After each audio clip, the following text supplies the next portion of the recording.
Good morning. Welcome to your Monday morning, early morning intuitive guidance. I'm Dr. Bonnie Nussbaum, America's kick-ass coach and psychologist. Here are some words of wisdom for today, and we are continuing on theme today. I was so excited when this card popped up. I'm like, yep, here we go again. Again, my belief is when something continues to present itself to us, we really need to perk up our intuitive ears and listen. There's something important there for us. So, our card for today. First, let's take a couple of nice deep breaths. Just in and out. In through the nose, out through the mouth. Good morning, Janine. Glad you are here. In through the nose, out through the mouth. Good morning, Beth. Welcome, welcome. Looks like someone else is here too. Glad you are all here. We have a wonderful card to continue our theme lately, which comes from the Nature Portals deck by Bruce and Carol Malner. It is 52 cards, inspiration through the peace and beauty of nature. I love this deck. This is one of my favorite decks. So, here's our pretty picture for today. A dandelion. Gone to seed. Good morning, Linda. Welcome. You can see that one little lone seed ready to take off. So, our words, and don't be surprised if you kind of get a chuckle out of this given what we've been talking about the last couple of days. Know when it is time to let go. So, on theme, good morning, Carolyn. Good morning, Carrie. Welcome, welcome. So, again, here's our card. Very pretty card. And what I'd like you to do is I'd like you to sit, even if you're laying in bed, that'll work. If you're sitting, I'd like to have you do the whole brain posture while I read the card. And I'll explain why that's important. When we are stressed about something, our brain begins to not communicate well within, oftentimes. So if you've got your two hemispheres sitting in the brain, there's a band of fibers in between called the corpus callosum that's meant to be a bridge between the two hemispheres, which do slightly different things. When we have stress hormones flowing, cortisol, etc., it shuts down some of that communication. So doing this maneuver I'm going to have you do will start that communication back up because it forces your brain to fire on both sides. We know from stroke research that if someone has a stroke on the left side of their brain, oftentimes it's the right side of their body that's impacted, and vice versa. So when you do something that crosses the midline of your body, it forces your brain to fire on both sides. So this one's more passive one. I want you to just cross one ankle over the other. Trust that you're crossing in appropriate direction. Arms out in front, zombie style. Cross at the wrist. Turn your palms down and interlace your fingers. You can rest them in your lap or you can bring them up to your chest, whatever's more comfortable. But I want you to just hold that position, whole brain posture, while I'm reading this, okay? Know when it's time to let go. Nature reminds us that life continues through the process of letting go.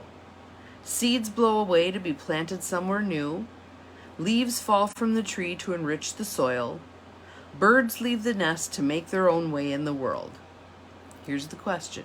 Is there something in your life that you would like to let go of? Or I'm going to rephrase it. Is there something in your life that would be in your highest and best good to let go of? Sometimes we don't like letting go of things that are familiar, people that are familiar, circumstances, relationships, jobs, houses, whatever it is that are familiar, but they're not good for us. They're not good for us at all right? Is there something in your life you would like to let go of? Is there something in your life that would be in your highest and best good to release? What new possibilities might be awaiting you if you do?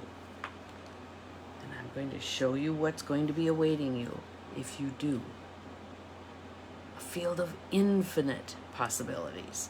Infinite possibilities. So all of the things that you can come up with in your mind in terms of outcomes for letting go whatever it is that you're thinking of, there's infinitely more possibilities in addition to that.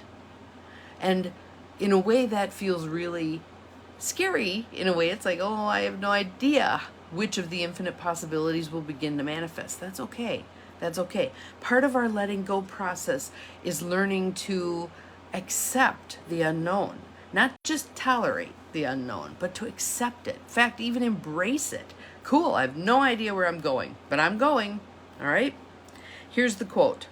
Letting go isn't the end of the world. It's the beginning of a new life. And that's by an anonymous writer. Letting go isn't the end of the world. It's the beginning of a new life.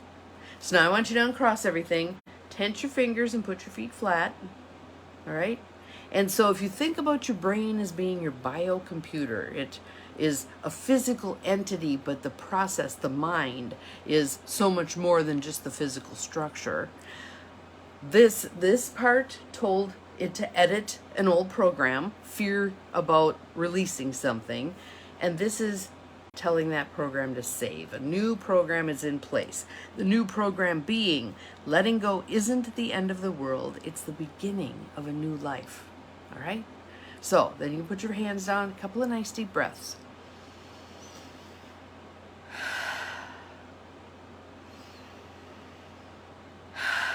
And so it is. And so it is. You have now started yourself on a different path. It may feel like the trajectory has gone from here to here, or from here to here. Doesn't really matter. Because if you go from here to here, just a slight increase, over time, you end up in a very different spot. And I love the books. I think of quite a few people with this. Barbara Stanny comes to mind.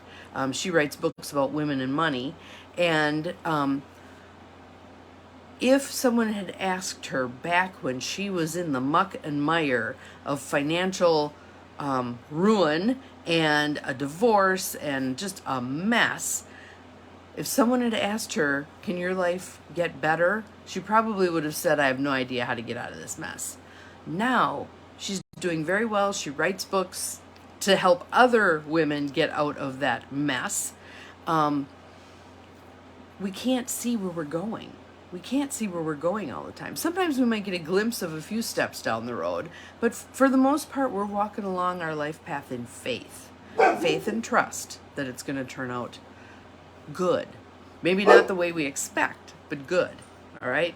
So, your mission for today is I want you to, yes, I knew you needed to hear this, dear.